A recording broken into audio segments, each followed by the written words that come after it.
Oba, oba, oba, rapaziada! Tranquilidade? Tudo certinho? Tudo em cima com vocês? Como é que vocês estão aí? Tranquilos? Passando bem aí esse período, se cuidando? Então, maravilha, maravilha, maravilha. Vamos lá então. A partir da aula de hoje, nós vamos falar sobre o segundo reinado, né?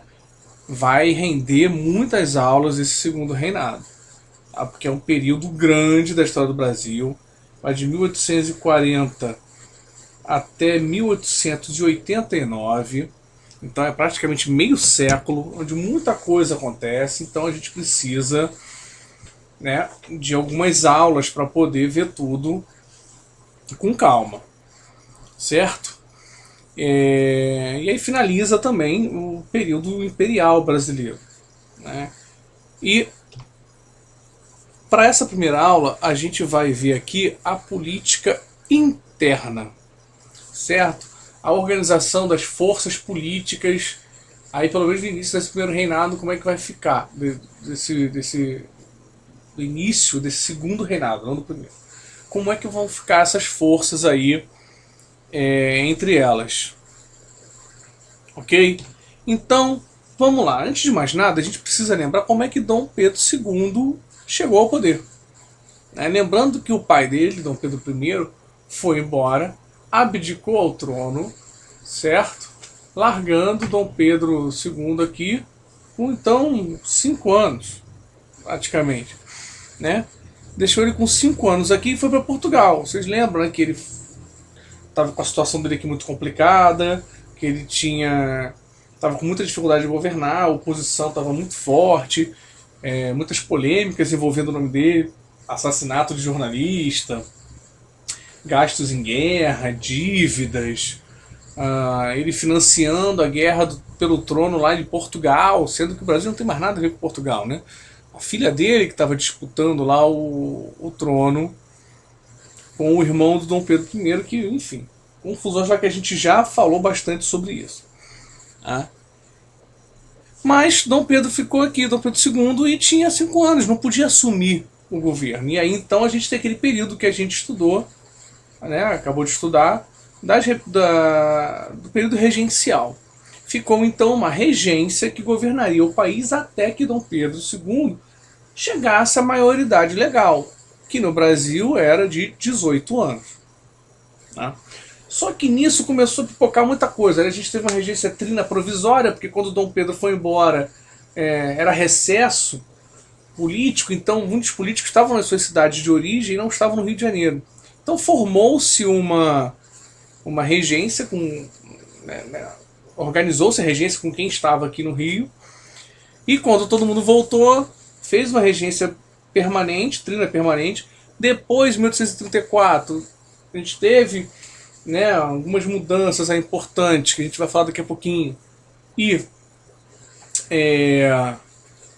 decidiu-se pela regência una. Tivemos a una do padre Feijó, né, que não durou muito tempo, ele rapidamente abdicou, né, renunciou, e depois tivemos a una de Araújo Lima. Mas o que a gente tem de comum aí são várias rebeliões, né, essas intensas agitações políticas e rebeliões pelo país, né, além da disputa entre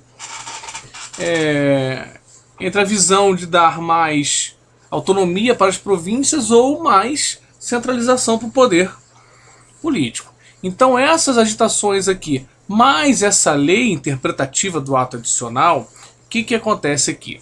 Essa lei interpretativa, ela reduz, né, a autonomia que as províncias haviam ganhado com o ato adicional de 1834, ela reduz essa autonomia, dá mais poder para o governo central.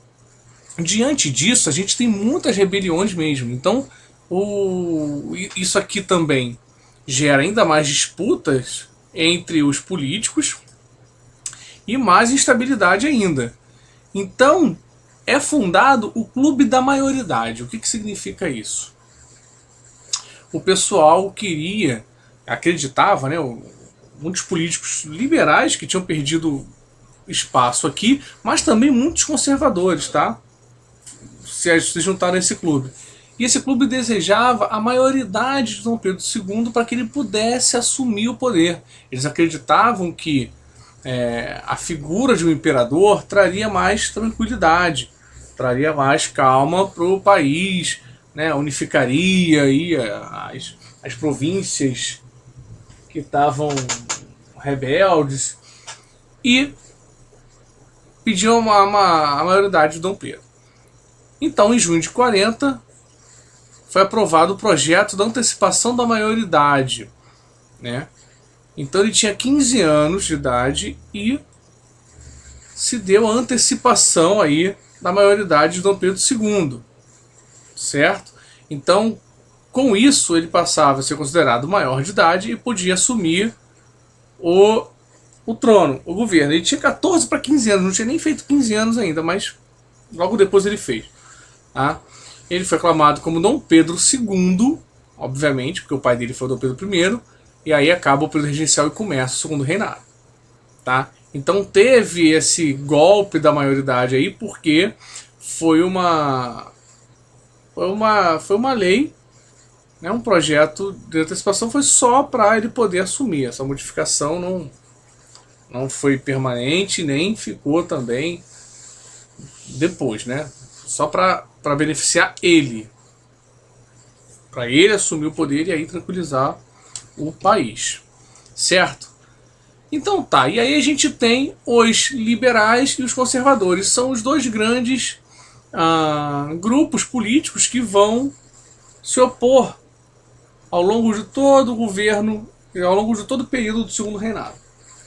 Os liberais também eram chamados de Luzias e os conservadores de Saquaremas. Então quando você ouvir essas expressões Luzias e Saquaremas, você sabe que está falando de liberais e conservadores. Tá? Esses dois grupos protagonizaram algumas desavenças, né? Algumas confusões aí.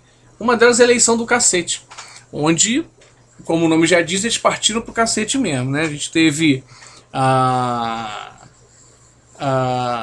eleição em que os conservadores estavam sendo, né, estavam indo bem, e os liberais partiram para violência mesmo. Então desarticulavam reuniões ou campanhas à base da cacetada mesmo. E os conservadores também acabavam revidando, certo? Para conter isso, né, o imperador desfaz um ministério que ele tinha de liberais para dar uma sossegada nessa galera aí que estava muito agitada, e coloca conservadores. Por conta disso, há uma revolta liberal também. Tá? Os liberais se revoltam contra essa medida e a situação continua muito tensa. Para tentar acalmar os ânimos, é criado, né, o imperador cria o cargo de presidente do Conselho de Ministros, que seria mais ou menos um primeiro-ministro, né? E isso inaugura no Brasil, isso inicia no Brasil um parlamentarismo baseado no modelo inglês, né, de uma monarquia parlamentar. E como funcionava o parlamentarismo inglês? Aqui, ó. O primeiro-ministro ele governa subordinado ao parlamento. O poder do rei fica mais simbólico do que prático. Então, o primeiro-ministro ele governa ali, mas ele é subordinado ao parlamento. Ele é o cara que organiza, né, que toma as decisões, que vai fazer ali, às vezes, de líder daquele governo. Tá? E o rei, nesse tipo de parlamentarismo, ele fica uma figura mais simbólica, de fiscalização ali daquela política. Ele passa a ser uma espécie de fiscal da população, do trabalho dos políticos, tá? E de conselheiro também, né? Mas o caso brasileiro é diferente. Por quê? Porque esse parlamentarismo foi feito, mas foi feito respeitando a Constituição de 1824, que tinha criado o poder moderador. E você lembra o que era o poder moderador? Que só o imperador que tinha esse poder. E ele era acima dos outros três. Então, na verdade, cara, aqui o primeiro-ministro, aqui o presidente do Conselho de Ministros, aqui, ele é subordinado ao rei. Então, cara, continua tudo na mesma, né? As decisões estão concentradas na mão do rei, porque qualquer coisa que aconteça, ele vai lá, proclama um poder moderador e muda tudo, porque o poder moderador está acima dos outros, né? Então, é por isso que é chamado de parlamentarismo às avessas, porque não funciona como deveria funcionar. Tá? Nesse período aqui, a gente tem também a revolta praieira, que vai acontecer em Pernambuco. Né? Nesse período não, né? Um pouco mais para frente, a gente ainda falando sobre esses grupos políticos, a gente tem essa revolta praieira, que é a última grande manifestação rebelde dos liberais aí no segundo reinado. E é o seguinte, né? A revolta praieira porque o pessoal ficava ali, os principais líderes dessa revolta eram jornalistas, trabalhavam num jornal que ficava na Rua da Praia, era o nome. Então, foi o nome como revolta praieira. Então, o que acontece? Pernambuco sempre foi um estado muito rico, né, muito poderoso por conta do açúcar. Só que esse açúcar entra em crise depois que os pernambucanos, lá, com a ajuda do governo, expulsam os holandeses aqui do país, né? Então é uma crise do preço do açúcar, da produção do açúcar. Há uma concentração de terras muito grande, então as pessoas não têm acesso à terra para poder produzir, né? Pequenos proprietários não conseguem. Há um monopólio de portugueses sobre o comércio, que acabam empregando também outros portugueses, e isso alimenta o anti-lusitanismo, ou seja, um movimento de repúdio, ou não sei se chegava ali a ódio, mas enfim, de aversão aos portugueses. Tá? E aí, os liberais fazem um manifesto ao mundo, onde pediam a expulsão dos portugueses de Pernambuco, a nacionalização do comércio, ou seja, que brasileiros que ocupariam o comércio, a liberdade de imprensa, o voto livre universal, entre várias outras medidas bem liberais para a época, concordo? E teve uma certa adesão popular esse movimento. E isso assusta, né? Todo governante se assusta com a adesão popular e há uma violenta repressão do movimento, com a participação inclusive de jagunços que trabalhavam para esses latifundiários, que concentravam as terras aqui de Pernambuco e que passa a perseguir os rebeldes, certo? Depois disso, dessa rebelião aqui, a gente entra no período de estabilidade entre liberais e conservadores, que ficam se revezando. Uma hora o Dom Pedro põe liberais, né? Outra hora os conservadores e tal. E o auge disso é o Ministério da Conciliação, de 53 e 57, onde tem espaços políticos dos dois partidos. Então concilia mesmo. Daí surge uma expressão que diz que nada mais liberal que um conservador no poder, ou nada mais conservador que um liberal no poder.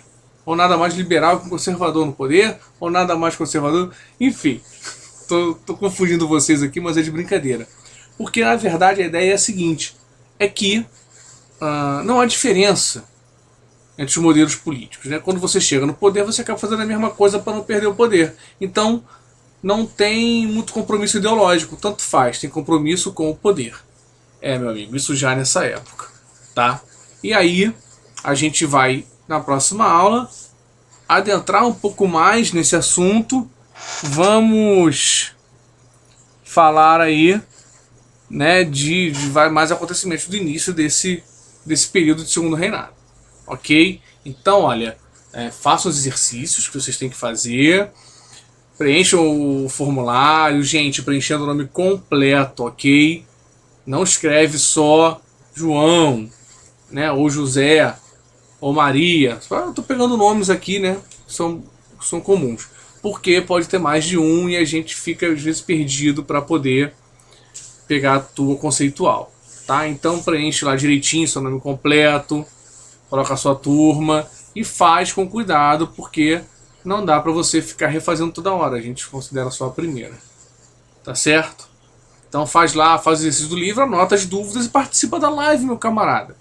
Participa da live, vai lá, joga as tuas dúvidas na live, aproveita que eu tô lá, você tá vendo meu rostinho bonito, eu não sou só um rostinho bonito na TV, eu vou te ajudar também a tirar suas dúvidas.